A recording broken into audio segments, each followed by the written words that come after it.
Ladies and gentlemen, welcome back to a brand new episode of At the Buzzer Sports, and today we're going to be talking about the truth about Bronny James.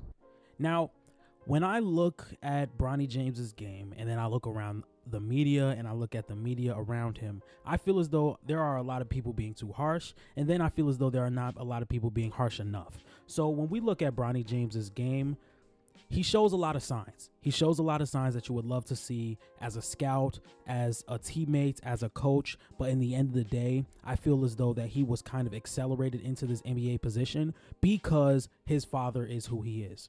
I'm going to give you a quick stat real quick. This freshman averaged 7.8 points per game, 4.2 rebounds, 1.9 assists, and shot 23% from three.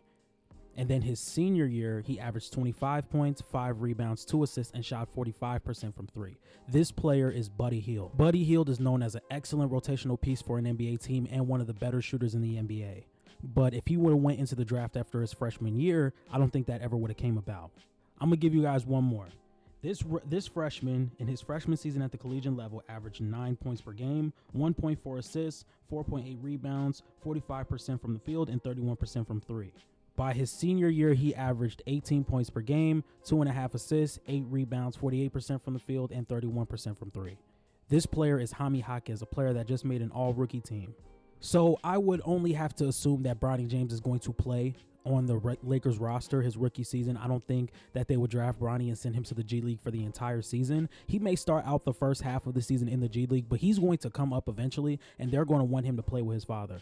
I wouldn't even be surprised if he plays opening night. But then I look at the media and I see people really digging in on Jaylen Brown for saying that he's not a pro. As of right now, it does not look like Bronny James is a pro.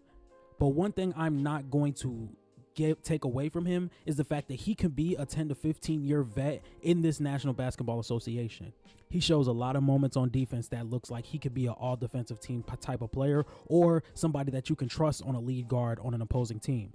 But there's also moments where it doesn't look like he's comfortable with the ball in his hand. He gets lazy off ball. He gets lazy in transition. Things like that would make the average NBA player, average NBA fan look at Bronny James and be like, he's not ready. But if we really look at the mechanics of his jump shot, I think he's going to be a knockdown shooter in the NBA. I think his athleticism translates to the NBA very well. He's only 6'1", but has an amazing vertical. I think his IQ and professionalism plays a lot into an NBA caliber type of player. If we look at guys like Patrick Beverley, whose professionalism has been questioned throughout his entire career, he's not in the league anymore.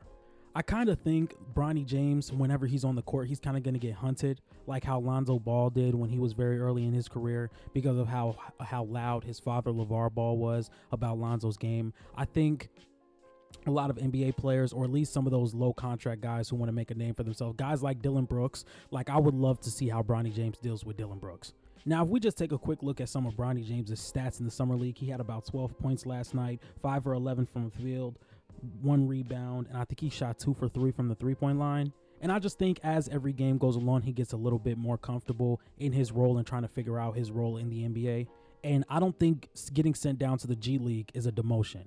A lot of people go into Summer League and think about what they can do to stand out. You're in the Summer League, you're in the G League to get better. I know the goal is to stand out and to really make a name for yourself, but if you're getting better every single game, scouts are going to notice that. This is not the average NBA fan who's watching just for fun. This is a scout who's going to notice that you shot 1 for 16 last week from 3, and this week you moved up to 8 for 19. That's going to matter. Your defensive ability, your defensive effort, your effort in transition, your diving for deep balls, all that's going to matter. And we see guys like PJ Tucker talk about how they stayed in the league is because they did what teams needed. Bronny James could come into an NBA team like the Lakers and be the guy that dives on the floor for loose balls. Is the guy that knocks down shots in the corner. Is the guy that makes the right play, time in and time out. Let's take an example. Tyler Kolek is one of the best playmakers in this draft. Possibly the best playmaker in this draft that is fully healthy other than Nikola Topic.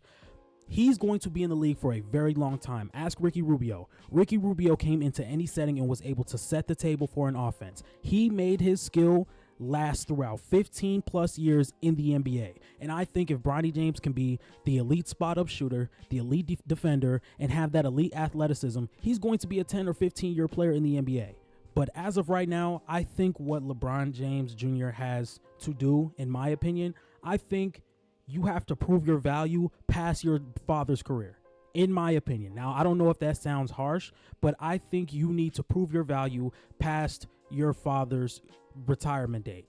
Because when we look at Bronny and how much attention he's got because of his father, it's just the truth. It's just the truth. There's nothing wrong with it. It's just the truth. You have to build yourself up to be valuable once he retires. Show all 30 teams across the league that you can be the on-ball pest, that you can be the spot-up shooter, and that your athleticism is going to translate. And if you want me to be completely honest, I think that's what's most important about his game right now, is showing how you can be valuable to all 30 teams in the NBA. We don't know what's going to happen after LeBron retires. We don't know what's going to happen, at least for Bronny James is sick. So what I need him to focus on, or what I would focus on if I was in his position, I would focus on my spot up shooting. I would focus on being a lead guard in the NBA setting, and I would also focus on my defense. Luckily, your father is the greatest player of all time, so he's probably going to be coaching you throughout your entire career. You have the absolute chance to make this a 15-year career. I think he has the athleticism and the talent to really build himself a good 15-year career. Not everybody's going to be a Hall of Famer. Not everybody's going to be a Hall of Famer. Nobody's even expecting Bronny James to be a Hall of Famer. But what I expect of him is to be a solid player that a lot of teams remember, or a lot of fan bases remember, because of what he did on the floor and what he did to impact winning. Anyway, ladies and gentlemen, that has been my take on Bronny James, the truth on Bronny James. I feel as though he still has a very bright future ahead of him. It's going to take time. It's going to take time. And you're going to have to play in the G League, or you're going to have to get in some games where you only play 5 to 6 minutes. And that's okay, because that happens to a lot of players. We've seen it happen a lot of times. So if you guys like this type of content, make sure you like, comment, and subscribe. And I'm out. Peace.